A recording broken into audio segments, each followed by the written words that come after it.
everybody, it's Chevy with Daily City Rec, and today we'll be painting a rose bush with pink skies.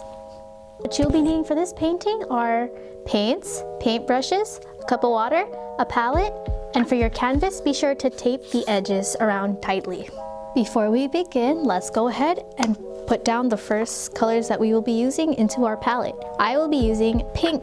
Now, I'm not a fan of this hue of pink, so I'm just gonna add a little bit of white and a little bit of blue and mix it to get the pink that I do like.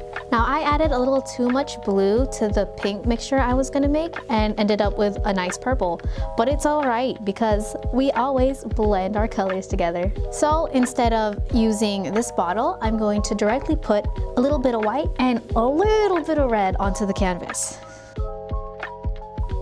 Right now I got two colors that I do like, so I'm going to start to blend them. Once you've created a smooth transition, let it dry for a bit before we start using dark green to create the bush. Create a dark green and use a brush like this to start creating your bushes.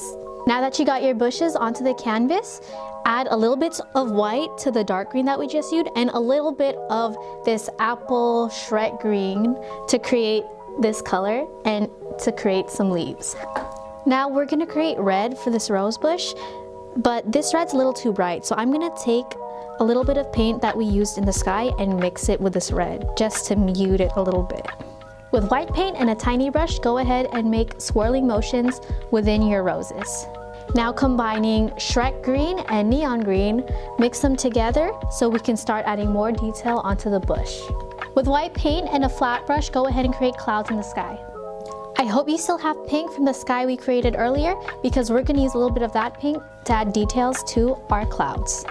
With the blue-pink mixture we used earlier, go ahead and grab a little bit of that onto your paintbrush and start detailing the cloud.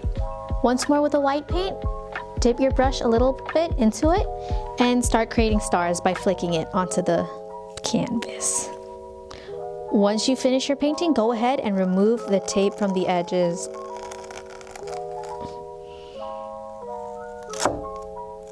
Now, as you can see, this one clearly bled through versus this one didn't. I would recommend using washi tape to get a cleaner finish like this, but you should still be proud of your final product. Hope you enjoyed creating rose bushes at home today.